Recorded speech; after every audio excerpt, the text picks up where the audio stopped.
고아 주제의 꿈이 뭐라고? 세계 최고 의사 웃기지 마! 1986년 가을, 운동의 날이었습니다. 가랑비가 살짝 내리다 그친 운동장은 축축했고 흙냄새가 코끝을 간지렸지요.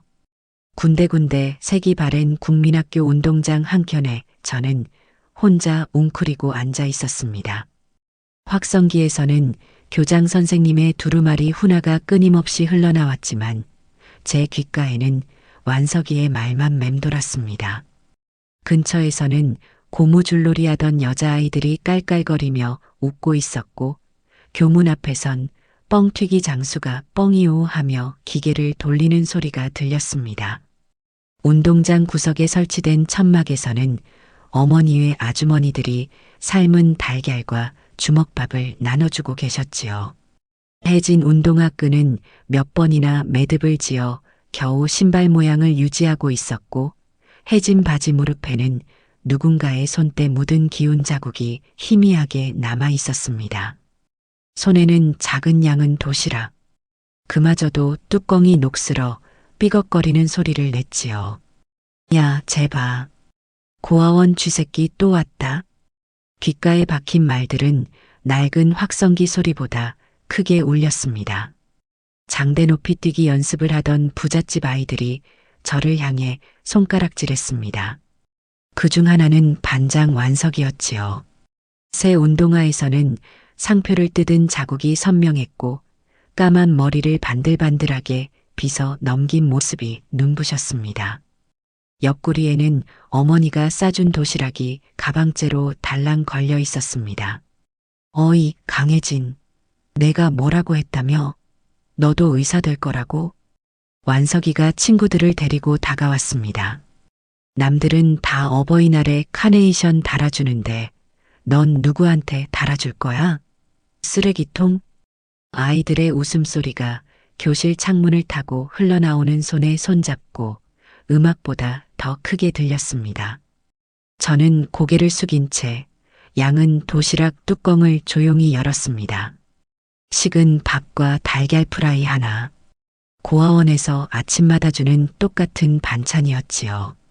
달걀 프라이 위에는 고추장이 별 모양으로 얹어져 있었습니다. 원장님이 특별히 챙겨주신 것이었지요. 야, 얘 정말 버려진 거 맞대. 완전 쓰레기통에서 주워온 것 같아. 완석이가 발로 도시락을 쳤습니다. 달걀 프라이가 운동장 흙바닥에 떨어졌지요.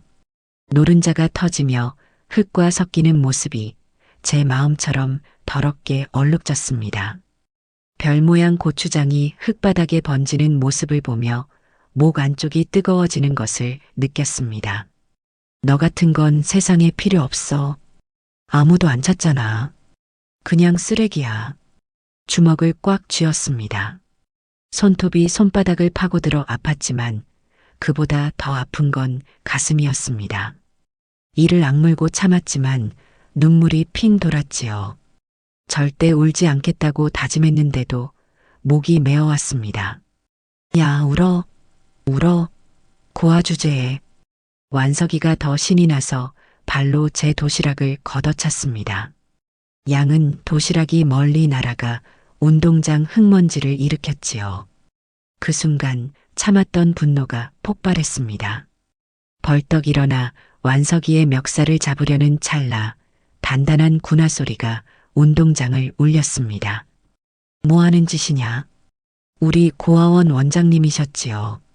상위군인 출신의 원장님은 한쪽 다리를 절뚝이며 걸어오셨습니다. 굵직한 손등에는 깊은 주름이 패여 있었고 까만 눈동자에는 엄한 빛이 서려 있었습니다. 어른이 되면 얼마나 잘 되는지 두고 보자. 지금 이런 행동이 내 인생의 얼굴이 된다. 원장님의 목소리는 작았지만 단호했습니다. 아이들은 순식간에 흩어졌고 운동장엔 저와 원장님만 남았지요. 운동장 저 멀리서 달리기 시작 총소리가 들렸고 아이들의 함성이 바람에 실려왔습니다. 원장님은 떨어진 달걀을 주워 휴지에 싸셨습니다. 그 거친 손등에는 깊은 주름이 패여 있었고 손가락 마디마다 세월의 흔적이 새겨져 있었지요. 꿈이 뭐라고 했었니, 혜진아? 원장님이 물으셨습니다. 손수건으로 제 눈가를 닦아주시며 따뜻한 미소를 지으셨지요. 저는 목에 걸린 낡은 은목걸이를 만지작거리며 작은 목소리로 대답했습니다. 세계 최고의 의사요. 제 목소리는 바람에 날려 들리지도 않을 것 같았습니다. 하지만 원장님은 고개를 끄덕이셨지요. 그래, 좋다. 세상이 너를 버렸다고 내가 세상을 버리진 마라. 원장님은 주머니에서 하얀 봉투를 꺼내 보여주셨습니다. 봉투 앞면에는 깨끗한 만년필 글씨로 강혜진이라고 적혀 있었습니다. 우리 원에 좋은 소식이 있구나. 열심히 사는 5아이에게만 주어지는 특별한 기회야. 따뜻한 눈빛으로 저를 바라보시며 말씀하셨습니다. 후원자가 생겼단다. 그 말을 듣는 순간 가슴 한켠이 따뜻해지는 것을 느꼈습니다. 학교 운동장 저 멀리 페인트가 벗겨진 낡은 빨간 우체통이 눈에 들어왔습니다. 그 우체통처럼 녹슬고 버려진 존재였지만 누군가는 저에게 편지를 보낼 수도 있다는 생각이 들었지요. 이젠 너도 누군가에게 소중한 사람이란다. 봉투를 받아들자 미세하게 향수 냄새가 느껴졌습니다. 고급스러운 봉투 재질이 손끝에 닿는 감촉이 낯설었지요. 원장님의 말씀에 저도 모르게 눈물이 고였습니다. 그날 쓰레기라고 불렸던 아이의 가슴 속에 작은 희망이 피어났습니다. 저 멀리서 들려오는 운동의 음악, 뻥튀기 장수의 경쾌한 소리, 그리고 운동장 끝에 걸린 열심히 살면 기적이 온다는 팻말. 제 손에는 여전히 목걸이가 꼭 쥐어져 있었습니다. 어머니가 저를 버리기 전 마지막으로 준 유일한 물건이었지요. 목걸이 뒷면에는 희미하게 KJH라는 이니셜이 새겨져 있었습니다. 그것만이 제가 이 세상에 존재했다는 유일한 증거였지요. 두고 봐. 난 반드시 세계 최고의 의사가 될 거야. 입술을 깨물며 속으로 다짐했습니다. 운동장 스피커에서는 이어달리기 우승팀을 축하하는 방송이 나오고 있었고 아이들의 환호성이 하늘을 찔렀습니다. 그날 버려진 아이는 처음으로 자신의 존재 이유를 찾았습니다. 운동회가 끝난 후 저녁 고아원 마당은 귀뚜라미 소리만 가득했습니다. 낡은 슬레이트 지붕에서는 이슬이 뚝뚝 떨어졌고 구석에 쌓인 연탄 더미에서는 검은 가루가 바람에 날렸지요. 고아원 안은 연탄 난로에서 나오는 희미한 불빛과 따뜻한 온기로 가득했지요. 다른 아이들은 벌써 자리에 누워 있었지만 저는 원장님이 주신 봉투를 껴안고 뜬 눈으로 밤을 지새웠습니다. 봉투에서는 희미하게 향수 냄새가 났고 투명한 달빛 아래 마치 보물처럼 빛났습니다. 다음 날 아침 원장실로 불려갔습니다. 방 안에는 오래된 책상과 삐걱거리는 나무의자 그리고 노란 전구 하나가 희미하게 빛을 내고 있었지요. 벽에 걸린 낡은 시계는 8시 15분을 가리키고 있었습니다. 이거 너에게 온 첫 편지란다. 원장님은 붉은 등사기 잉크 자국이 묻은 손으로 크림색 봉투를 건네주셨습니다. 봉투 뒷면에는 희미한 주소가 적혀 있었지요. 서울 종로구. 서울이라는 글자가 눈에 들어왔습니다. 교과서에서만 보던 그곳. 높은 빌딩과 넓은 도로가 있는 곳. 그곳에서 누군가가 저를 생각했다는 사실이 믿기지 않았습니다. 창밖으로는 아침 조회를 알리는 종소리가 울렸고 고아원 아이들이 줄을 서는 소리가 들렸습니다. 떨리는 손으로 봉투를 열었습니다. 가볍게 향수 냄새가 났지요. 편지지는 고급스러웠고 검은 만년필로 쓴 글씨는 정성스러웠습니다. 글씨체는 마치 교과서처럼 반듯했고 꾹꾹 눌러 쓴 필체에서 강인함이 느껴졌습니다. 혜진에게 너의 이야기를 들었단다. 세계 최고의 의사가 되고 싶다고. 멋진 꿈이구나. 나도 한때 그런 꿈이 있었어. 너는 이 세상에서 가장 소중한 아이란다. 내 주변이 지금 초라하다고 해서 내 가치가 떨어지는 건 아니야. 넌 반드시 위대한 의사가 될 거야. 그걸 내가 어떻게 아냐고? 너를 처음 봤을 때 나는 알았단다. 너에게는 특별한 무언가가 있어. 이제부터 내가 내 뒤에서 조용히 지켜볼게. 키다리 아저씨라고 불러주렴. 읽고 또 읽었습니다.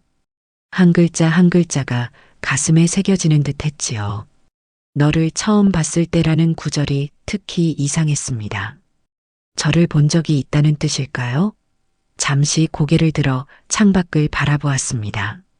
고아원 담장 너머로 낡은 시골 버스가 먼지를 일으키며 지나갔고 아침 햇살이 창틀에 걸려 따뜻한 기운을 전했습니다.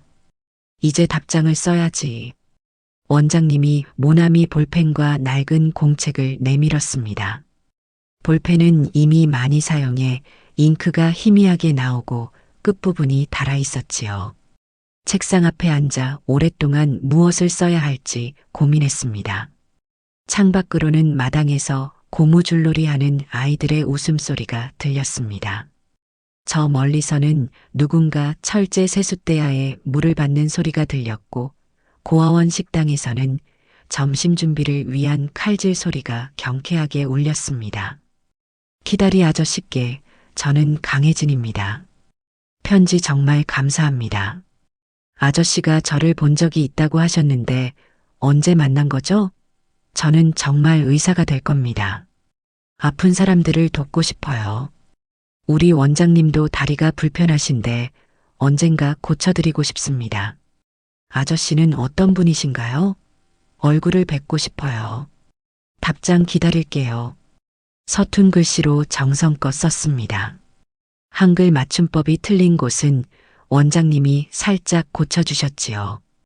답장을 다 쓴 후 원장님이 저를 고아원 입구로 데려가셨습니다. 그곳에는 페인트가 벗겨진 낡은 우체통이 서 있었지요. 비에 녹슨 철판은 마치 오랜 세월을 견뎌온 상처 같았습니다. 빨간색이었던 페인트는 군데군데 벗겨져 회색 금속이 드러나 있었고 우체함이라는 글씨는 희미하게 남아 있었습니다. 간혹 비가 새어 편지가 적기도 한다며 원장님은 두 겹으로 봉투를 싸라고 조언해 주셨지요. 여기에 넣으면 아저씨에게 갈 거란다. 원장님의 말씀에 저는 조심스럽게 봉투를 우체통에 넣었습니다. 철컥 하는 소리와 함께 제 마음도 함께 들어간 것 같았지요. 그 순간만큼은 이 녹슨 우체통이 세상에서 가장 아름다운 물건으로 보였습니다. 원장님, 키다리 아저씨는 어떤 분이에요? 궁금증을 참지 못하고 물었습니다. 원장님은 잠시 먼 산을 바라보시더니 미소 지으셨습니다. 내 인생은 내가 생각하는 것보다 훨씬 복잡하단다, 혜진아. 그 말이 무슨 뜻인지 당시에는 이해할 수 없었습니다. 원장님은 절룩거리는 걸음으로 천천히 돌아가셨고 저는 우체통 앞에 한참 서 있었습니다. 이상하게도 우체통 표면이 따뜻하게 느껴졌지요. 그날 밤 고아원 이불에 누워 목에 걸린 은목걸이를 만졌습니다. 뒷면에 희미하게 새겨진 KJH라는 이니셜. 어머니가 준 것이라 생각했던 이 목걸이의 의미가 문득 궁금해졌지요. 달빛이 창문으로 비쳐들어와 희미하게 방을 밝혔습니다. 옆자리에서는 다른 아이들의 고른 숨소리가 들렸고 멀리서는 밤기차 소리가 간간히 들려왔습니다. 다음 날부터 매달 정기적으로 편지가 오기 시작했습니다. 키다리 아저씨의 편지는 항상 따뜻했고 제게 용기를 주었습니다. 가끔은 작은 선물도 함께 왔지요. 새 연필, 작은 책, 때로는 맛있는 과자도. 과자 봉지를 뜯을 때마다 다른 아이들과 나눠 먹었고 그럴 때면 저도 잠시나마 인기 있는 아이가 되었습니다. 편지가 오는 날은 고아원에서 가장 행복한 날이었습니다. 창가에 앉아 편지를 읽으며 방에 들어오는 햇살이 마치 키다리 아저씨의 따뜻한 미소 같다고 상상했지요. 하지만 가끔 그 편지를 읽을 때마다 묘한 감정이 들었습니다. 마치 오래전부터 알고 있던 사람의 목소리를 듣는 것 같은 느낌. 어디선가 들어본 듯한 따뜻함. 그건 마치 아주 어릴 적 누군가 저를 안아주었던 기억 같았지만 그런 기억이 실제로 있었는지도 확실치 않았습니다. 어느 편지에서 키다리 아저씨는 이렇게 적었습니다. 혜진아, 세상이 널 버렸다고 생각하지 마. 넌 결코 혼자가 아니야. 키다리 아저씨의 편지 속 문장은 마치 주문처럼 제 가슴에 새겨졌습니다. 고아원의 차가운 겨울밤, 연탄난로 불빛 아래서 저는 그 편지를 보물처럼 간직했지요. 낡은 양철 상자에 모든 편지를 차곡차곡 모았고 잠들기 전엔 꼭 한 번씩 읽었습니다. 또 다른 편지에서는 이런 구절도 있었습니다. 어둠 속에서도 희망을 보는 눈을 가져라. 내 목에 걸린 그 목걸이처럼 너의 과거와 미래는 연결되어 있단다. 목걸이와 과거. 이 구절을 읽을 때마다 목걸이의 KJH 이니셜이 자꾸 신경 쓰였습니다. 어머니의 이니셜은 분명 다른데 왜 KJH일까? 잠 못 이루는 밤이면 그 의문이 머릿속을 맴돌았지요. 그렇게 1년이 지났습니다. 제 생일날 특별한 편지가 왔습니다. 봉투 안에는 작은 책이 들어 있었지요. 의학의 기초라는 책이었습니다. 표지는 낡았지만 페이지마다 정성스럽게 필기가 되어 있었어요. 마치 누군가 직접 공부하며 메모한 흔적이었습니다. 편지에는 이렇게 적혀 있었습니다. 이 책은 내가 젊었을 때 사용하던 것이란다. 너에게 도움이 되길 바라며. 그리고 혜진아, 혹시 이번 주말에 고아원 정원에 새 벤치가 생기면 놀라지 마렴. 주말이 되자 원장님이 예고도 없이 모든 아이들을 마당으로 불렀습니다. 거기에는 정말로 새 나무 벤치가 놓여 있었지요. 벤치 한쪽에는 작게 KJH라는 이니셜이 새겨져 있었습니다. 그것을 발견한 순간 목걸이를 만지작거리던 제 손이 멈췄습니다. 같은 이니셜. 우연일까요? 원장님은 미소를 지으며 말씀하셨습니다. 이건 우리 원의 후원자께서 보내주신 선물이란다. 앞으로 이 벤치에 앉아 많은 꿈을 꾸기 바란다. 그날 저녁 벤치에 혼자 앉아 있을 때였습니다. 고아원 담장 너머로 검은색 승용차 한 대가 천천히 지나가는 것이 보였습니다. 차창 너머로 희미하게 보인 남자의 실루엣. 그는 잠시 고아원 쪽을 바라보다가 이내 사라졌지요. 가슴이 쿵쾅거렸습니다. 그분이 키다리 아저씨였을까요? 그렇게 저는 처음으로 누군가에게 특별한 존재가 되었습니다. 버려진 아이, 쓰레기 취급받던 소년의 마음속에 작은 불씨가 타오르기 시작했지요. 목걸이와 편지, 그리고 벤치의 이니셜. 모든 것이 어떤 비밀로 연결된 듯 했습니다. 이제 제 마음속엔 단 하나의 목표가 있었습니다. 세계 최고의 의사가 되어 키다리 아저씨를 꼭 만나는 것. 그리고 그 목걸이의 비밀을 풀어내는 것. 그것이 제 삶의 이유가 되었습니다. 한밤중에 꿈을 꿨습니다. 그날의 기억이었지요. 혜진아, 엄마가 잠시만 이모한테 널 맡길게. 큰돈 벌어서 데리러 올게. 1985년 겨울, 제가 8살 때였습니다. 찬바람이 불던 어딘지 기억도 안 나는 시골 버스 정류장. 어머니는 머리에 흰 머플러를 두르고 계셨지요. 버스 앞 유리창에 서울 대구라는 글씨가 희미하게 보였고 버스 옆구리에서는 짐칸이 열리는 쿵 소리가 들렸습니다.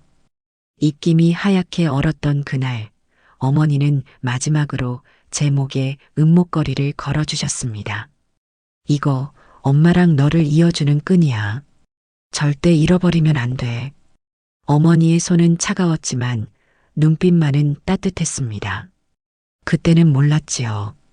그것이 어머니의 마지막 거짓말이라는 것을. 버스 배기구에서 뿜어져 나오는 매연 냄새가 코를 찔렀고 차장 아저씨는 빨리 타세요 하며 서둘렀습니다. 정류장 근처 선술집에서는 돌아와요. 부산항해가 흘러나왔고 어머니의 눈에 눈물이 고였습니다. 이모의 집은 작았습니다. 시멘트 벽에서는 항상 축축한 물기가 흘렀고 다락방 같은 제 방은 천장이 낮아 완전히 일어설 수도 없었지요. 바닥에는 비닐장판이 깔려 있었는데 구석구석 찢어진 곳마다 신문지가 덧대어져 있었습니다. 처음 몇 달은 매일같이 버스 정류장에 나가 어머니를 기다렸습니다. 하얀 머플러를 한 어머니가 웃으며 저를 부를 것만 같았지요. 하지만 오는 건 빈 버스뿐이었습니다. 정류장 근처 구멍가게 아저씨는 저를 볼 때마다 아직도 기다리니? 하며 가끔 사탕을 하나씩 주셨지요. 또 바보같이 기다리고 있어? 안 올 거야, 그 여자는. 이모는 늘 신경질적이었습니다. 그리고 밤마다 소주를 마셨습니다. 엄마는 언제 와요? 물을 때마다 이모는 한숨을 쉬었습니다. 그러다 어느 날 이모의 손에서 소주병이 미끄러져 깨졌습니다. 바닥에 흩어진 유리 조각처럼 이모의 인내심도 산산조각 난 듯했지요. 큰돈? 웃기지 마. 내 엄마가 좋은 남자 만나서 미국 갔다더라. 외제차 타고 다닌대. 이모는 술을 마실 때면 더 많은 이야기를 했습니다. 취한 목소리로 중얼거리는 말들이 퍼즐처럼 제 머릿속에 맞춰졌지요. 어느 날은 이모가 소주병을 벽에 던지며 소리쳤습니다. 그 양반이 남겨준 재산도 다 가져가고 애만 버리고 뭐가 좋다고 따라갔대. 그 뒤로는 말을 삼켰지요. 그렇게 조각난 이야기들만 주워 들으며 1년이 지났습니다. 해가 바뀌고 눈이 녹은 어느 봄날이었습니다. 이제 너도 갈 때가 됐다. 이모는 조간신문을 보며 말했습니다. 신문 한켠에는 아시안게임 준비 소식이 실려 있었고 봄을 알리는 벚꽃 축제 광고가 화려하게 실려 있었지요. 무슨 말씀이세요? 내 엄마는 우리 모두한테 죽었어. 이제 너도 가야 해. 그날 오후 이모는 저를 낡은 봉고 트럭 뒷자리에 태웠습니다. 창문 밖으로는 벚꽃이 흩날렸지요. 아름다운 봄날이었지만 제 마음은 진흙탕에 빠진 것처럼 무거웠습니다. 이모는 담배를 피우며 말없이 운전했습니다. 차가 도착한 곳은 붉은 벽돌로 지어진 2층 건물이었습니다. 보육원이라는 간판이 바람에 삐걱거렸지요. 건물 주변으로는 낮은 담장이 둘러져 있었고 입구에는 녹슨 철제 대문이 있었습니다. 대문 옆에는 붉은색 우체통이 서 있었는데 그때는 그 우체통이 제 인생을 바꿀 거라고는 상상도 못했습니다. 잠깐만 기다려. 서류 좀 쓰고 올게. 이모는 그렇게 말하고 건물 안으로 들어갔습니다. 저는 트럭 뒷좌석에 앉아 목걸이를 만지작거리며 기다렸지요. 10분, 20분, 1시간. 이모는 돌아오지 않았습니다. 갑자기 트럭이 흔들렸습니다. 뒤돌아보니 낯선 남자가 운전석에 앉아 있었지요. 야, 거기에 내려. 이 차 가져가야 해. 저기요, 제 이모가. 이모고 나발이고 박 씨가 이 차 팔았어. 내려. 그제야 알았습니다. 이모가 저를 완전히 버렸다는 것을. 허겁지겁 트럭에서 내렸고 남자는 곧바로 차를 몰고 사라졌습니다. 흙먼지만 남기고 떠나는 트럭을 바라보며 제 안에 있던 마지막 희망마저 사라졌습니다. 비가 내리기 시작했습니다. 보육원 철문 앞에 혼자 남겨진 저는 손에 작은 보따리 하나와 목에 걸린 제 전부인 그 목걸이만 쥐고 있었지요. 철문 앞 우체통에는 빗방울이 뚝뚝 떨어졌고 멀리서 천둥 소리가 울렸습니다. 문이 열리고 원장님이 나오셨습니다. 아이고, 여기 누가 있네. 들어오렴, 다 적겠다. 절뚝거리는 걸음으로 나오신 원장님은 저를 비로부터 보호하는 우산을 펼치셨습니다. 그 우산 아래로 들어가는 순간 저는 눈물을 터뜨렸습니다. 원장님의 품에서 어린아이처럼 엉엉 울었지요. 그날부터 고아원 생활이 시작되었습니다. 엄마도 이모도 그 누구도 저를 찾지 않았지요. 처음 며칠은 말도 하지 않았습니다. 다른 아이들이 떠들고 웃어도 저는 구석에 앉아 창밖만 바라봤지요. 원장님은 조용히 다가와 머리를 쓰다듬어 주시는 것 외에는 강요하지 않으셨습니다. 밤마다 울었습니다.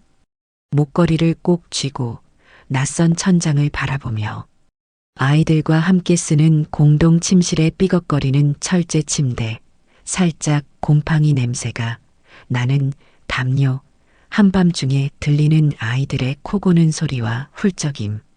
이제 이곳이 제 집이었습니다. 엄마가 정말 죽은 건지 아니면 살아있는지 미국에 갔는지 모든 게 혼란스러웠습니다. 가끔 텔레비전에 나오는 미국 풍경을 볼 때면 어머니가 저기 어딘가 있을까 상상하곤 했지요. 한 달 후 고아원 청소를 돕다 원장님 서랍에서 우연히 서류 하나를 보게 되었습니다. 제 입소 서류였지요. 보호자 없음 이모 김영희 가명, 연락 두절 특이사항 모친 행방불명, 부친 불명. 그리고 맨 마지막에 작은 글씨로 메모가 적혀 있었습니다.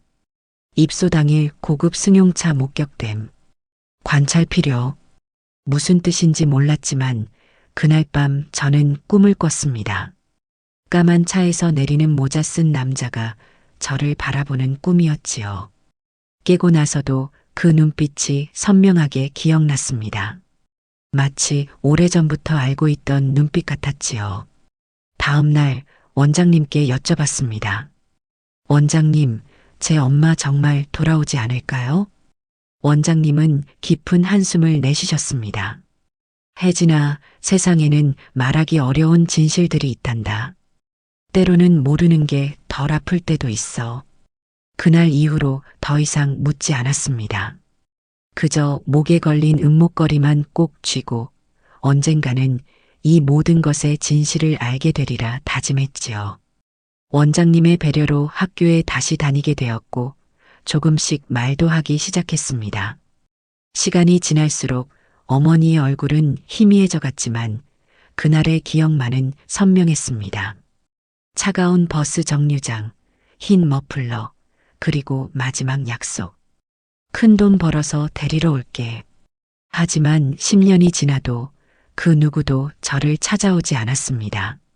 모두가 저를 버린 세상에서 유일한 빛은 완석이의 괴롭힘을 막아주셨던 원장님과 그 후 나타난 키다리 아저씨의 편지뿐이었지요. 어느 날 키다리 아저씨에게 용기를 내어 물었습니다. 아저씨, 제 부모님에 대해 아시나요? 돌아온 답장은 짧았습니다. 모든 진실은 때가 되면 밝혀진단다. 지금은 내 꿈을 위해 달려가렴.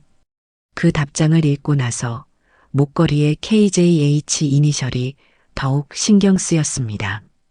무언가 중요한 단서가 숨겨져 있을 것만 같았지요. 그리고 원장님 서랍에서 봤던 메모. 고급 승용차 목격됨. 이 모든 것이 서로 연결되어 있을까요? 고아원 창가에 앉아 멀리 지평선을 바라보며 언젠가는 모든 수수께끼가 풀릴 것이라 믿었습니다. 그리고 그 믿음은 저를 지탱하는 힘이 되었지요. 고등학교 3학년 드디어 저는 처음으로 의대 입시에 도전했습니다. 혜진아, 합격할 거야. 원장님은 자신 있게 말씀하셨지만 결과는 예상대로였습니다. 아무리 지방에서 전교 1등이라도 고아원에서 독학한 실력으로는 당시 서울의 의대 문턱을 넘기엔 턱없이 부족했지요. 삐걱거리는 나무 의자에 앉아 학력고사 성적표를 받아들던 날, 제 손은 떨리고 있었습니다. 합격자 명단 어디에도 제 이름은 없었지요. 고아원 옥상에서 하늘을 바라보며 한참을 울었습니다. 손에는 키다리 아저씨가 마지막으로 보내주신 편지가 들려 있었습니다. 포기하지 마라, 혜진아. 내 꿈은 반드시 이루어질 것이다. 재수해볼까 하는데 키다리 아저씨에게 편지를 보냈습니다. 곧바로 답장이 왔지요. 혜진아, 내가 학원비를 도와줄게. 포기하지 마. 그러나 희망은 오래가지 않았습니다. 졸업 이후 붉은 도장이 찍힌 현역병 입영 통지서가 고아원으로 배달되었지요. 당신은 재수생이라도 병역 의무를 피할 수 없던 시절이었습니다. 입영 통지서를 들고 원장님 방에 들어섰을 때 원장님의 눈빛에서 슬픔이 느껴졌습니다.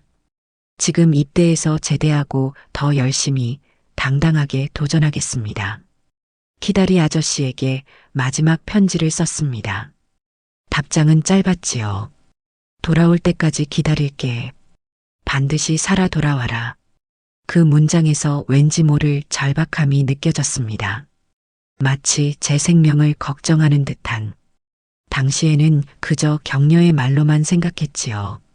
그렇게 1996년 저는 강원도 최전방 22사단에서 이등병 계급장을 달고 있었습니다.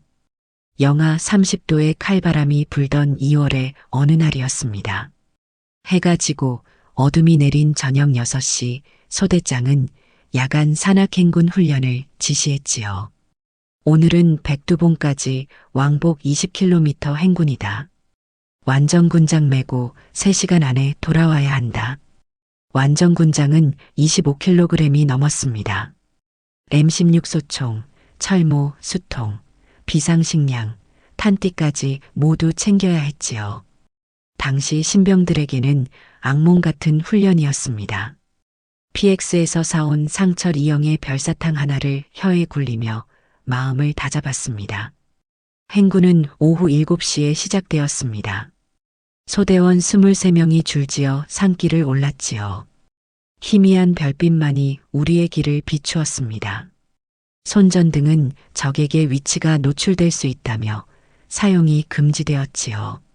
군화가 눈을 밟는 뿌드득 소리만이 정막을 깨뜨렸습니다. 처음 1시간은 그럭저럭 버텼습니다.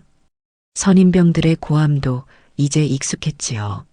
하지만 산 중턱을 지나자 갑자기 눈보라가 몰아쳤지요. 짙은 안개와 함께 폭설이 내리기 시작했습니다. 앞사람의 등조차 보이지 않는 상황이었습니다. 앞사람 놓치지 마. 열애 없다. 선임병의 고함 소리가 희미하게 들렸습니다. 저는 앞사람의 배낭을 필사적으로 붙잡고 걸었지요. 그러나 가파른 오르막에서 발이 미끄러졌습니다. 등에 메고 있던 무거운 짐의 중심을 잃고 말았지요. 으악! 눈 덮인 비탈을 따라 몇 미터를 굴러 내려갔습니다. 일어나서 소리쳤지만 바람 소리에 제 목소리는 묻혀버렸지요. 소대원들은 이미 앞으로 멀어져 있었습니다. 저는 산속에 혼자 남겨진 것이었습니다. 기다려요. 여기 있어요. 소리치며 그들이 간 방향으로 뛰어갔지만 발자국은 이미 눈에 덮여 보이지 않았습니다. 산속에서 완전히 길을 잃은 것이었지요. 허리춤에 찬 군번줄을 만지작거렸습니다. 그 군번줄만이 지금 제 존재를 증명하는 유일한 물건 같았습니다. 눈은 점점 더 거세게 내렸고 기온은 급격히 떨어졌습니다. 군복 위로 눈이 쌓이기 시작했고 얼굴은 이미 감각이 없었지요. 저체온증의 전조 증상이 나타나고 있었습니다. 손가락으로 양볼을 문질러 봤지만 느낌이 없었습니다. 이러다 정말 죽겠구나. 공포가 엄습했습니다. 하지만 그때 문득 생각났지요. 훈련소에서 배운 생존법. 바람을 피할 곳을 찾고 보온을 유지하라. 눈을 뚫어보듯 주변을 살폈고 운 좋게도 작은 바위 아래 움푹 들어간 공간을 발견했습니다. 그곳으로 기어들어가 몸을 웅크렸지요. 군화 속 발가락은 이미 감각이 없었고 얼굴은 얼어붙은 듯 했습니다. 바람이 바위 틈으로 휘몰아칠 때마다 휘익 소리가 마치 누군가의 울음소리처럼 들렸습니다. 등에 진 배낭에서 비상식량과 방수포를 꺼냈습니다. 손이 떨려 제대로 펴지지도 않는 방수포를 몸에 둘렀고 비상식량을 입에 넣었지요. 뺨에 눈물이 흘렀지만 그대로 얼어붙었습니다. 체온이 급격히 떨어지고 있었습니다. 손가락은 이미 굳어가고 있었고 발은 감각이 없었지요. 졸음이 밀려왔습니다. 저체온증 환자가 잠들면 깨어나지 못한다는 것을 알았지만 눈꺼풀이 저절로 감겼습니다. 안 돼. 일어나. 살아야 해. 의식이 희미해지는 순간 갑자기 제 가슴팍이 뜨겁게 느껴졌습니다. 군복 안주머니에 넣어둔 것이 생각났지요. 추위에 떨리는 손으로 안주머니를 뒤졌습니다. 심장 가까이에 품고 있던 두 가지 물건. 하나는 키다리 아저씨의 마지막 편지, 다른 하나는 목에서 잠시 내려둔 은목걸이였습니다. 그 순간 귓가에 목소리가 울렸습니다. 포기하지 마라, 혜진아. 낯설지만 어딘가 익숙한 남자의 목소리였습니다. 환청이었을까요? 아니면 죽음 직전의 환상이었을까요? 바람소리 사이로 들려오는 그 목소리는 너무나 선명했습니다. 일어나, 혜진아. 넌 세계 최고의 의사가 되어야 해. 그 소리에 저는 깜짝 놀라 눈을 떴습니다. 살아야 한다는 본능이 온몸을 뒤흔들었지요. 몸을 문지르고 배낭 속 플라스틱 수통에 물로 입을 축였지요. 수통은 몸 가까이 두어 물이 얼지 않게 했습니다. 버텨. 반드시 살아서 돌아가야 해. 머릿속에서는 계속해서 그 목소리가 울렸습니다. 넌 결코 혼자가 아니다. 키다리 아저씨가 편지에 자주 쓰셨던 그 말이 제 생존 의지를 북돋웠습니다. 눈을 감지 않기 위해 뺨을 꼬집고 발가락을 계속 움직였지요. 눈이 그치길 기다리며 새벽이 오길 기다렸습니다. 안주머니에서 꺼낸 은목걸이를 꼭 쥐었습니다. KJH 이니셜에 손가락을 문질렀지요. 밤이 깊어질수록 추위는 더 심해졌습니다. 영하 30도의 한기가 뼛속까지 스며들었지요.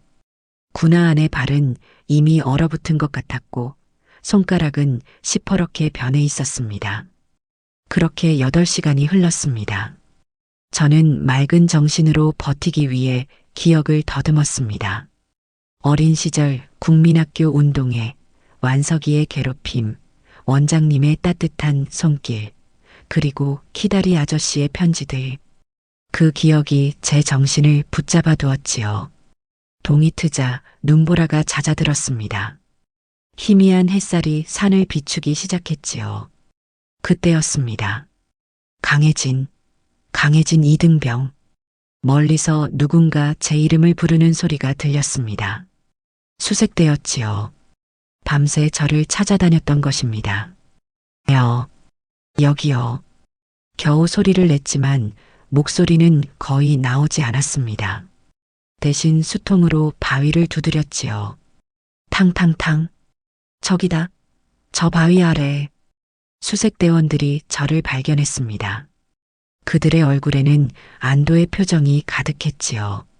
눈 속에서 절반이 파묻힌 저를 발견한 수색대장의 눈에는 눈물이 고여 있었습니다. 야, 이 녀석아. 우리가 얼마나 찾았는지 알아?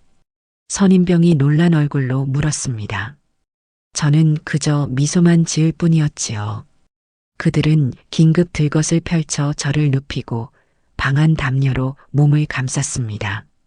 누군가 초콜릿을 입에 넣어 주었고 뜨거운 보리차가 담긴 보온병을 건넸습니다. 병원으로 후송되는 길에 군의관이 제 상태를 점검했습니다. 흰 가운을 입은 중년의 남자였지요. 그의 목에는 청진기가 걸려 있었고 주머니에서는 소독약 냄새가 났습니다. 중증 저체온증이네. 평균 생존율이 30%도 안 되는데 기적적으로 살았군. 그 군의관의 목소리는 어딘가 익숙했습니다. 어젯밤 제가 들었던 목소리와 비슷했지요. 하지만 의식이 혼미한 상태라 확신할 수 없었습니다. 닷새 후 군 병원에서 회복 중일 때였습니다. 간호장교가 낡은 철제 트레이 위에 작은 봉투를 올려놓았지요. 강해진 일병, 당신에게 온 편지예요. 떨리는 손으로 봉투를 열었습니다. 키다리 아저씨의 편지였지요. 어떻게 제가 병원에 있다는 걸 아셨을까요? 혜진아, 내가 무사하다는 소식을 들었다. 잘 견뎌주어 고맙구나. 세상에는 설명하기 어려운 연결고리가 있단다. 넌 결코 혼자가 아니야. 편지를 읽는 동안 병실 창문 너머로 주차장이 보였습니다. 하얀 가운을 입은 은발의 남자가 차에 오르는 모습이 눈에 들어왔지요. 그는 잠시 병실 창을 향해 고개를 들었고 순간 우리의 눈이 마주친 것 같았습니다. 낯선 듯 익숙한 눈빛이었지요. 하지만 그는 이내 차에 오르고 사라졌습니다. 검은색 세단에 몸을 실은 그는 누구였을까요? 제 상상이었는지도 모르겠습니다. 손에 쥔 목걸이에 KJH 이니셜이 햇빛에 반짝였습니다. 그날 밤 저는 의무실에서 빌린 펜과 종이에 키다리 아저씨에게 인생에서 가장 중요한 결심을 적었습니다.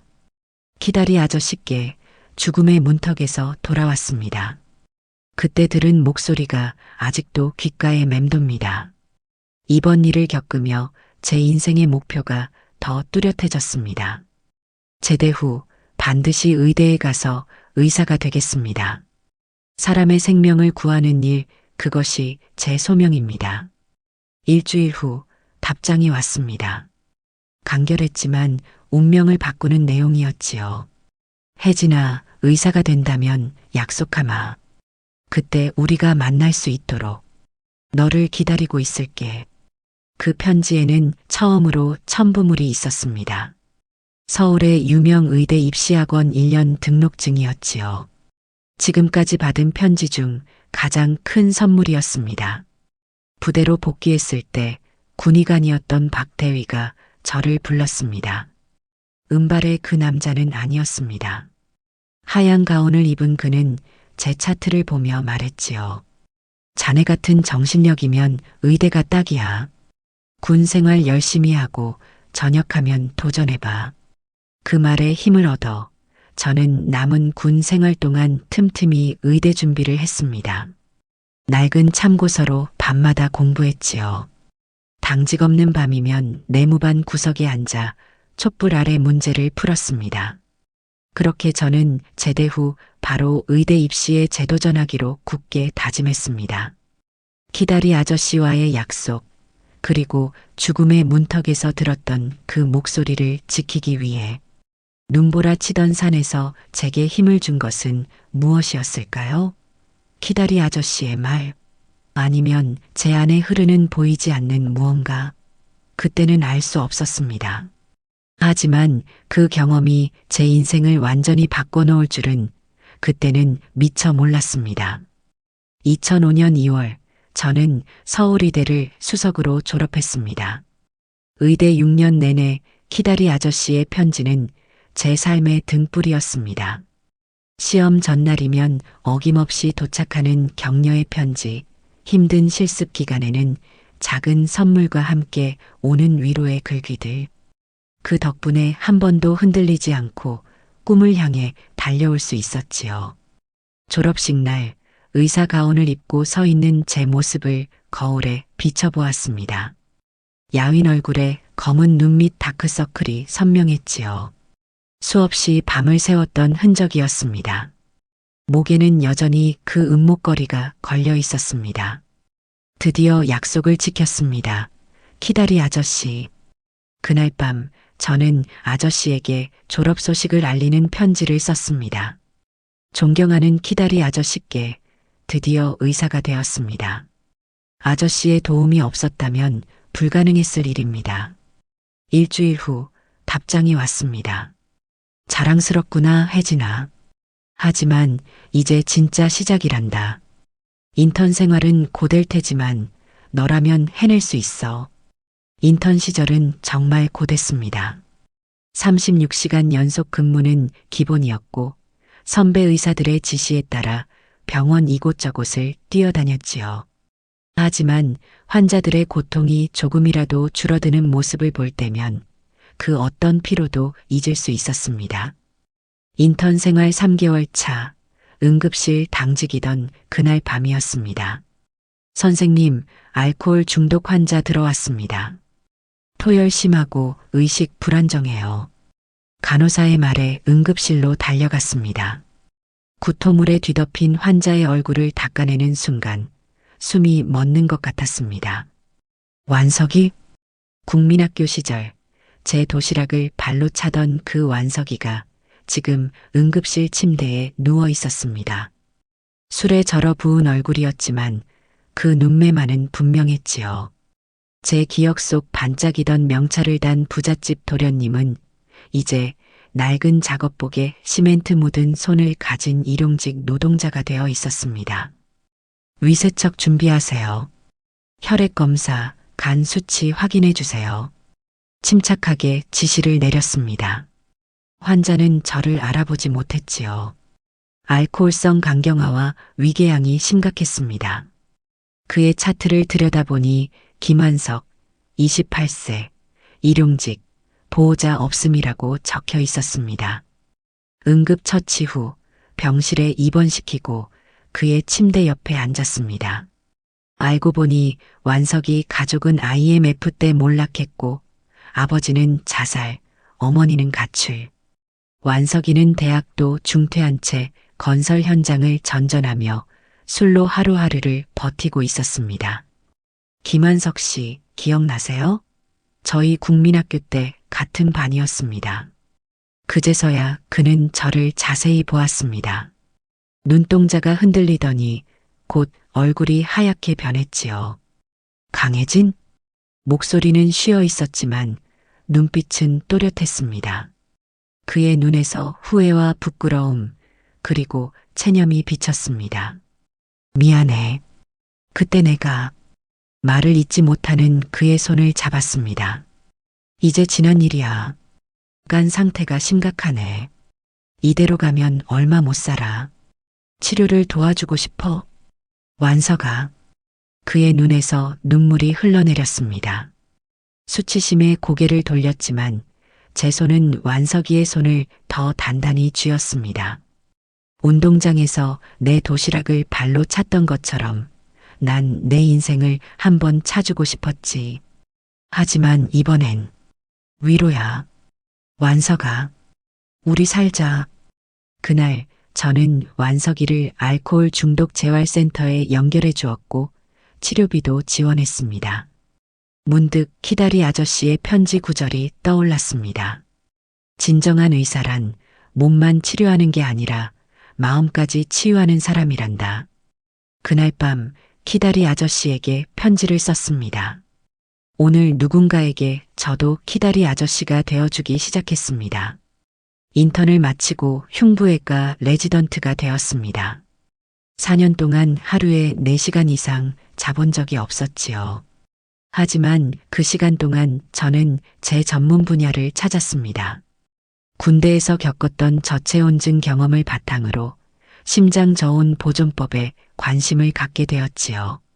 레지던트 4년차 기적처럼 노력했던 결과로 제 논문이 국제학술지에 실렸고 그것이 계기가 되어 하버드 대학병원 심장외과 펠로우십에 합격했습니다.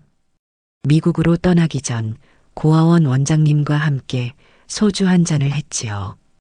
혜진아, 내 키다리 아저씨가 누구인지 궁금하지 않니? 원장님의 질문에 잠시 생각에 잠겼습니다. 물론 궁금합니다. 하지만 아저씨가 때가 되면 만나자고 하셨으니 그때까지 기다리겠습니다. 원장님은 깊은 생각에 잠긴 듯 했지만 더 이상 말씀하지 않으셨습니다. 미국에서의 2년은 눈 깜짝할 사이에 지나갔습니다. 새로운 심장 수술법 개발에 참여했고 수많은 세계적 의학자들과 교류했지요. 그곳에서도 키다리 아저씨의 편지는 계속 왔습니다.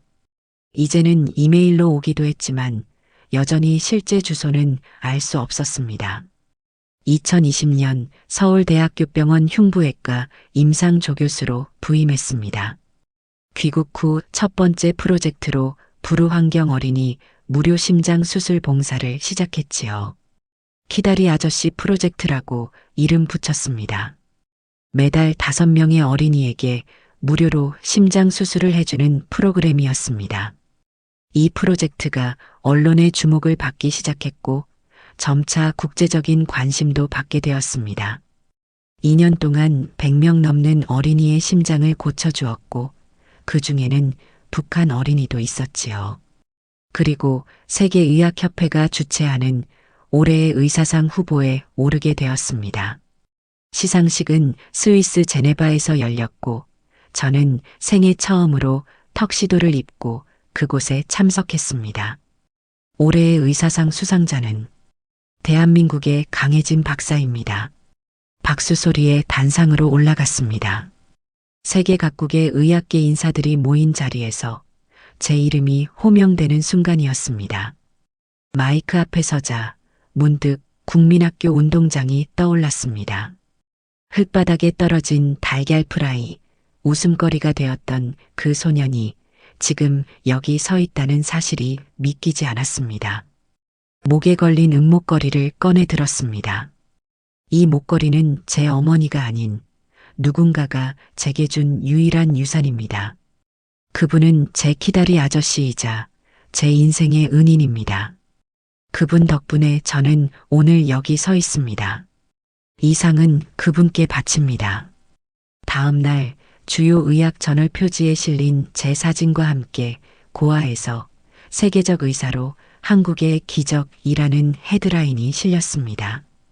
기자들은 제 키다리 아저씨가 누구인지 궁금해했지만 저 역시 그 정체를 알지 못했습니다.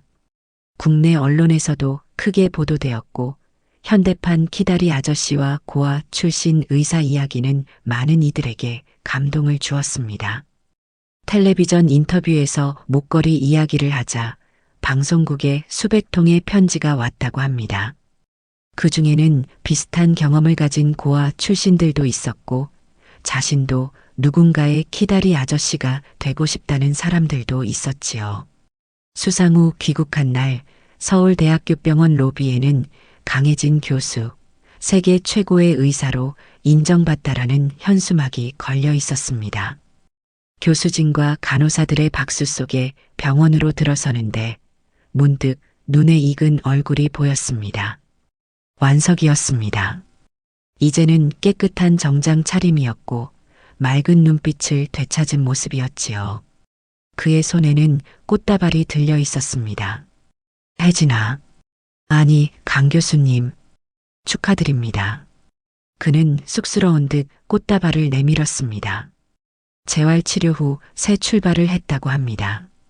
이제는 건설 현장 안전관리자로 일하고 있다고 했지요. 덕분에 다시 태어났지. 고마워. 우리는 로비 한쪽에서 커피를 마시며 오랜만에 대화를 나눴습니다. 그는 어린 시절 저를 괴롭혔던 일을 여전히 부끄러워했지만 저는 그런 경험이 있었기에 지금의 제가 있다고 말해주었지요. 세계의사상 수상 후 며칠이 지난 어느 저녁 병원 사무실에서 환자 차트를 검토하고 있었습니다. 문득 목에 걸린 은목걸이가 손에 닿았고 KJH 이니셜이 다시 눈에 들어왔습니다. 오랜 시간간 풀지 못한 수수께끼였지요. 그때 조심스러운 노크 소리가 들렸습니다. 평소 같지 않은 표정의 수간호사가 문을 열었습니다. 강 교수님, 중요한 연락이 왔습니다. 그녀의 목소리에서 긴박함이 느껴졌습니다. 무슨 일이죠? 삼청동 내과의 김준혁 원장님이 위독하시답니다. 병원 측에서는 원장님께서 오래전부터 교수님을 찾고 계셨다고 합니다.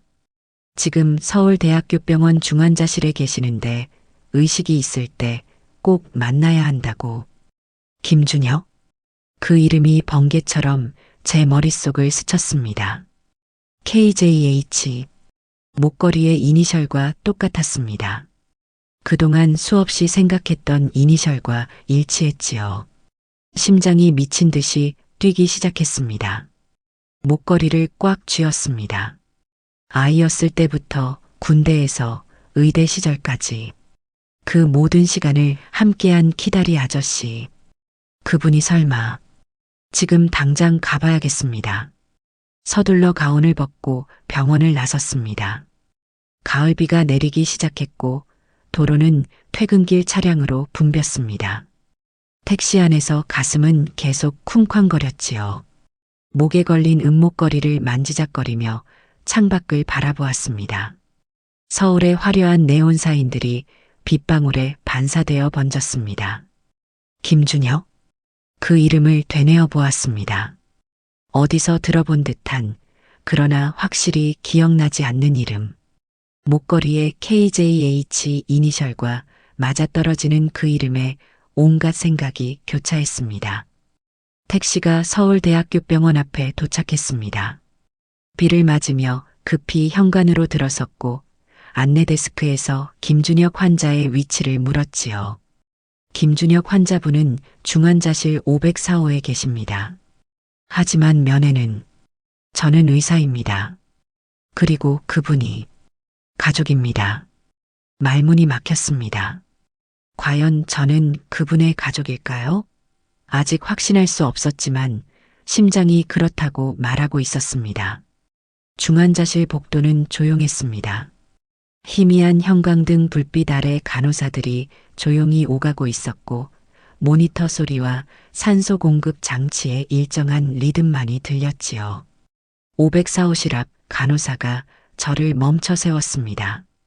죄송합니다만 환자분 상태가 매우 위중하세요.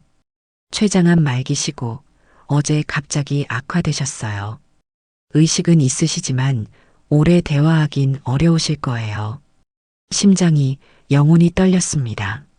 문을 열고 들어가자 희미한 형광등 불빛 아래 앙상한 몸이 보였지요. 수많은 의료 장비와 링거줄에 둘러싸인 70대 후반의 백발 노인. 피부는 황달로 누렇게 변해 있었고 산소 마스크가 얼굴을 반쯤 가리고 있었습니다. 그러나 그 눈동자는 살아 있었습니다. 그 눈이 저를 향했을 때 저는 알았습니다. 낯설지만 어딘가 익숙한 그 눈빛. 군 생활 당시 구급차에서 보았던 바로 그 눈동자였습니다. 그리고 오랜 세월 사진 속에서만 보았던 그 눈매가 지금 저를 바라보고 있었지요. 아저씨. 침대 옆에 무릎을 꿇고 앉았습니다. 노인은 힘겹게 미소 지었지요. 주름진 손이 천천히 올라와 제 뺨을 쓰다듬었습니다. 그 손길에서 뭔가 익숙한 온기가 느껴졌습니다. 마치 어린 시절 누군가가 저를 쓰다듬어 주던 그 느낌. 드디어 만나는구나. 목소리는 거의 들리지 않았지만 미소는 따뜻했습니다. 눈가에 주름이 잡히며 그의 눈에서 눈물이 흘러내렸습니다. 산소 마스크를 잠시 벗으려 했지만 제가 말렸습니다. 말씀하지 마세요. 제가 키다리 아저씨를 찾아왔습니다. 그의 눈이 반짝였습니다. 고개를 끄덕이는 모습에서 확신이 들었습니다. 제 눈에서도 눈물이 흘러내리기 시작했지요. 왜 저를 도와주셨어요? 그는 천천히 고개를 돌려 침대 옆 서랍을 가리켰습니다. 조심스레 서랍을 열자 낡은 앨범과 함께 누런 서류 뭉치가 나왔지요. 가장 위에는 오래된 사진 한 장이 놓여 있었습니다. 첫 번째로 눈에 들어온 건 흑백 사진이었습니다. 젊은 시절의 김준혁 선생님과 아름다운 여성이 함께 찍은 사진. 그 여성의 품에는 갓난아기가 안겨 있었지요. 그 아이는 저였습니다. 이게 무슨... 사진을 뒤집자 뒷면에 1978년 혜진이와 함께라고 적혀 있었습니다. 심장이 멎는 듯 했습니다. 김준혁 선생님이 힘겹게 입을 열었습니다. 혜진아, 나는 내 아버지였단다. 법적인 아버지. 심장이 멎는 듯 했습니다. 숨을 쉴 수가 없었지요. 어지러움이 밀려왔고 모든 것이 천천히 돌아가는 기분이었습니다. 하지만 너는 내 핏줄이 아니었어. 선생님은 천천히, 아주 천천히 모든 것을 이야기해 주셨습니다. 말씀하실 때마다 산소 포화도가 떨어져 간호사가 2번이나 들어왔지만 그는 끝까지 이야기를 마치셨지요.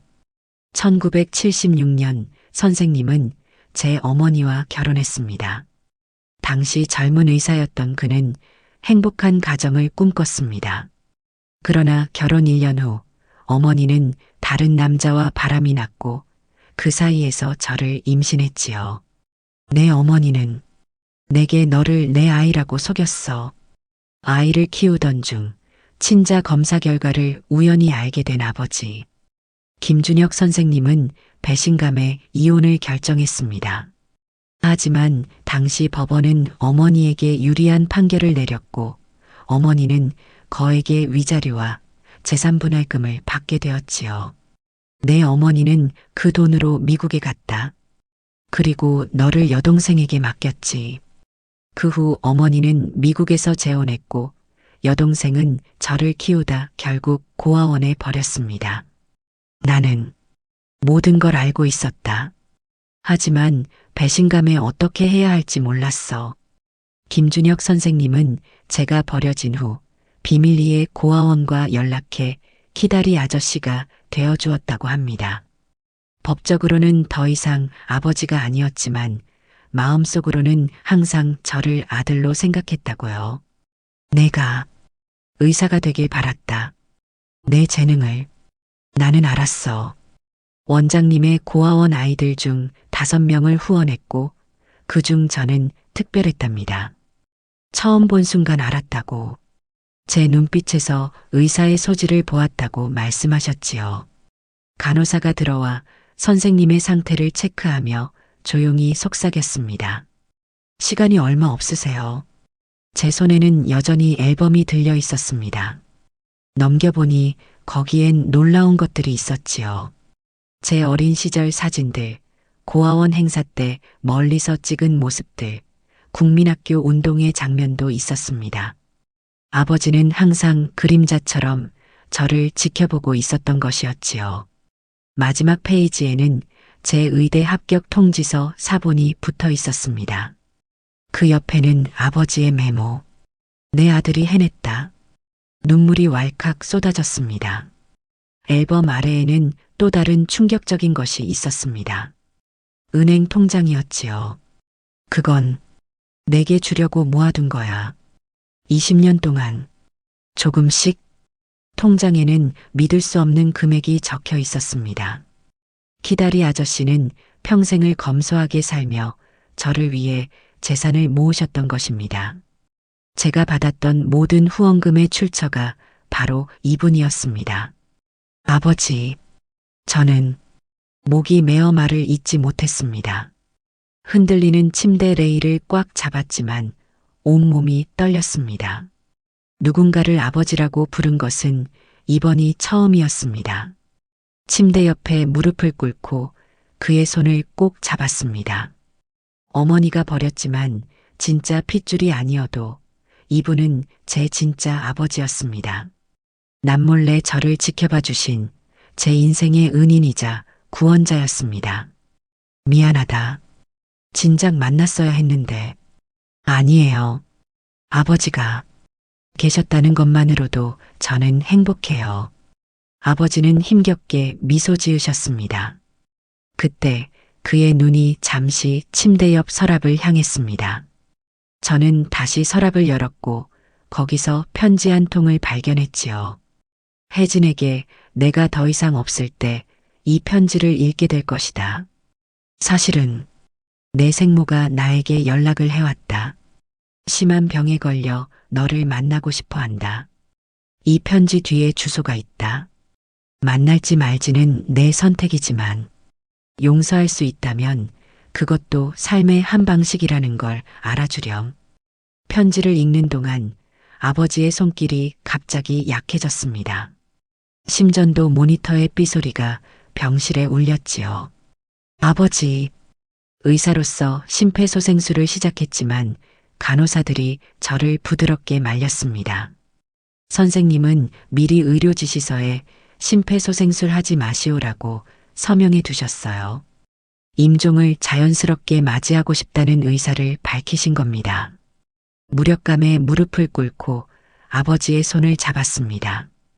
그의 마지막 말은 고요하고 평화로웠지요. 너는 내 핏줄이 아니었어도 내 심장이었다.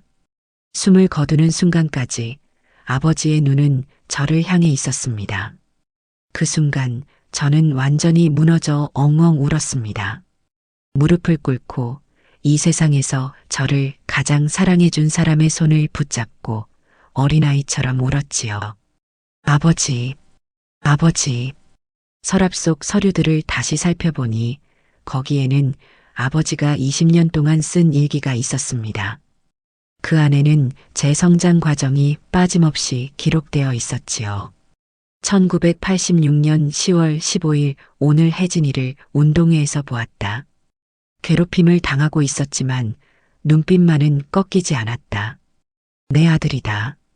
1996년 2월 20일 혜진이가 군대에서 실종되었다는 연락을 받았다.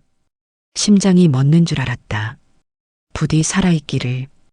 2005년 2월 25일 혜진이가 의대를 졸업했다. 멀리서 지켜보기만 했지만 내 인생에서 가장 자랑스러운 순간이었다. 일기장을 붙잡고 저는 다시 한번 무너졌습니다. 이 모든 시간 동안 아버지는 그림자처럼 저를 지켜보고 계셨던 것입니다. 제가 위험에 처했을 때 항상 나타나셨고, 제가 성공할 때 항상 축하해 주셨지요. 편지를 통해 그리고 은밀한 도움을 통해 저를 키워주셨습니다. 그렇게 잃어버린 아버지를 찾은 날, 저는 다시 아버지를 잃었습니다. 하지만 이제 저는 알았습니다. 아버지는 결코 저를 버린 적이 없었다는 것을, 그리고 제가 누구인지, 어디서 왔는지를. 고맙습니다, 키다리 아저씨. 아니, 아버지. 그날 밤 아버지의 병실에서 나와 병원 옥상에 올랐습니다. 서울의 밤하늘은 맑았고 별들이 반짝이고 있었지요. 아버지가 남긴 것들을 품에 안고 목에는 이제 그 의미를 알게 된 KJH 목걸이를 걸고 있었습니다. 아버지, 이제는 제가 누군가의 키다리 아저씨가 되겠습니다. 그것이 제가 아버지께 드릴 수 있는 유일한 약속이었습니다. 아버지의 유언대로 장례식은 소박했고 화장을 한 후 바다에 뿌리기로 했지요. 인천 앞바다의 작은 선착장. 그곳은 아버지와 어머니가 처음 만났던 곳이라고 합니다. 아버지는 어머니와 이혼한 후 한 번도 재혼하지 않으셨고 가족이라고는 저 하나뿐이었습니다. 한 번 상처받은 마음은 다시 열지 않았다고 간호사가 말해주었지요. 평생을 외로이 살면서도 저만을 위해 살아오신 겁니다. 낡은 택시를 타고 선착장으로 향했습니다. 운전사 아저씨는 80년대식 포마드 머리를 하고 계셨고 라디오에서는 옛 가요가 흘러나왔지요. 돌아와요, 부산항해라는 노래. 아버지가 좋아하셨다는 그 노래. 저기가 선착장입니다. 운전사의 말에 고개를 들었습니다. 시간이 멈춘 듯한 풍경이 펼쳐졌지요. 녹슨 철제 구조물과 낡은 목선들. 한쪽에는 오래된 포장마차가 있었고 그 옆에는 구멍난 어망을 기우는 노인이 있었습니다. 바다는 잔잔했고 멀리 서해의 섬들이 희미하게 보였습니다. 하늘에는 갈매기 몇 마리가 빙빙 돌고 있었고 바닷바람은 소금 냄새를 가득 품고 있었지요. 나무 방파제 끝에 서서 바다를 바라보았습니다. 하늘과 바다가 맞닿은 수평선은 끝없이 이어졌지요. 마치 아버지의 사랑처럼요. 아버지 왔습니다. 조용히 유골함을 열었습니다. 하얀 재가 바람에 섞여 바다로 흩어졌지요. 순간 눈물이 또 왈칵 쏟아졌습니다. 왜 진작 말씀하지 않으셨어요? 바다에게 물었지만 대답은 오지 않았습니다. 대신 잔잔한 파도 소리만 들렸지요. 유골을 모두 뿌리고 나서 주머니에서 아버지가 남긴 것들을 꺼냈습니다. 20년간의 편지들, 은목걸이, 그리고 생모의 주소가 적힌 메모. 은목걸이를 자세히 보니 뒷면에 새겨진 KJH는 김정환의 이니셜이었습니다. 제 아버지의 이름이었지요. 처음부터 이 목걸이는 어머니가 아닌 아버지가 준비한 것이었습니다. 제 탄생을 기뻐하며 미리 준비했던 선물. 바람이 불자 옷깃이 흩날렸습니다. 문득 어린 시절 고아원 앞 우체통이 생각났지요. 그 녹슬고 페인트가 벗겨진 우체통을 통해 아버지와 연결되어 있었다는 사실이. 선착장을 떠나기 전 근처 오래된 포장마차에 들어갔습니다. 80년대 스타일 그대로인 이곳은 변한 게 없어 보였지요. 낡은 간판, 비닐 천막, 나무 의자. 뭐 드릴까요? 주인 할머니가 물으셨습니다. 소주 한 병이요. 소주를 따르는 소리가 귓가에 울렸습니다. 아버지를 위한 잔을 하나 따랐지요. 누구 잃었어요? 할머니가 물으셨습니다.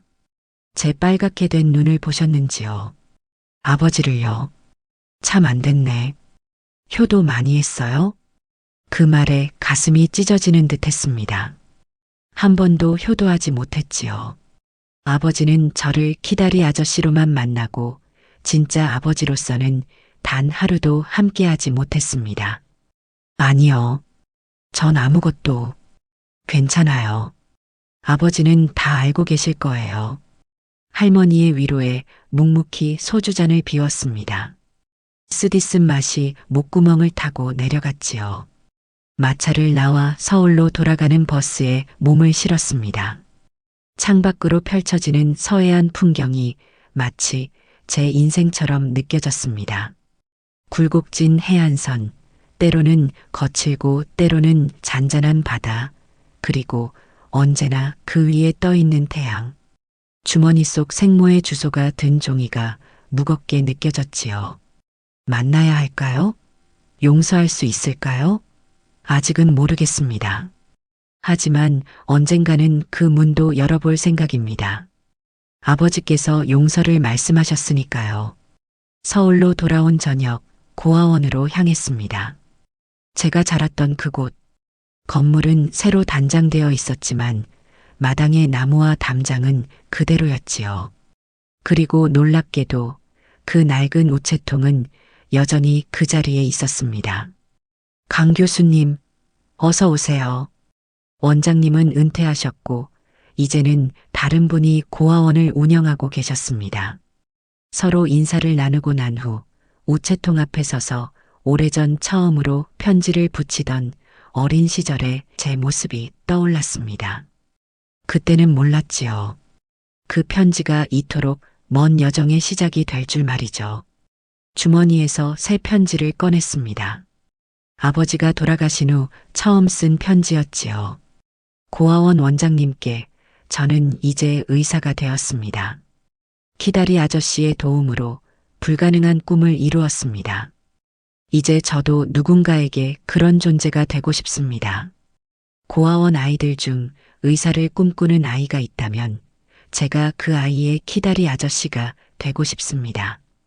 이 편지와 함께 첫 후원금을 보냅니다. 앞으로도 계속됩니다. 강해진 드림. 편지를 우체통에 넣었습니다. 딸깍 하는 소리와 함께 제 인생의 새로운 장이 열리는 듯 했지요. 그리고 고아원을 나오기 전 새로 부임한 원장님께 부탁했습니다.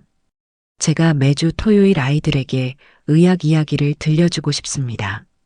그렇게 시작된 키다리 아저씨의 의학교실은 아이들에게 인기 있는 시간이 되었습니다. 종이 청진기를 만들어 심장 소리를 들어보고 현미경으로 세포를 관찰하고 때로는 병원 견학을 가기도 했지요. 그 중에는 분명 미래의 의사가 있을 것입니다. 서울대학교 병원으로 돌아와 책상에 앉았습니다. 창밖으로는 서울의 밤이 깊어가고 있었고 병원 복도에서는 간호사들의 발소리가 들렸습니다. 책상 위에는 고아원 아이들이 그려준 그림들이 놓여 있었지요. 손에는 아버지가 남긴 모든 편지가 담긴 상자가 들려 있었습니다. 그 안에는 저의 모든 과거와 미래가 함께 있었지요. 어두운 밤길을 걸으며 별을 바라보았습니다.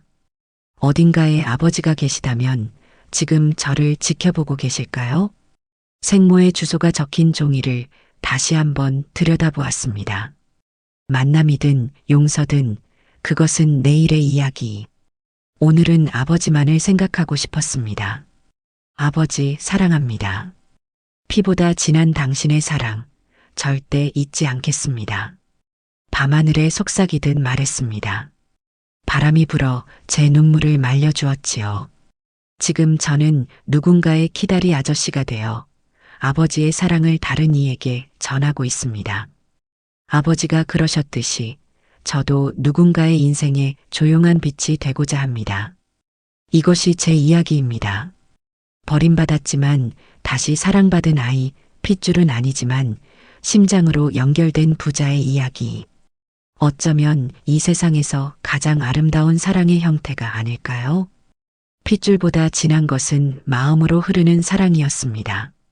오늘 이야기가 마음에 드셨다면 좋아요와 구독, 알람 설정 잊지 마세요.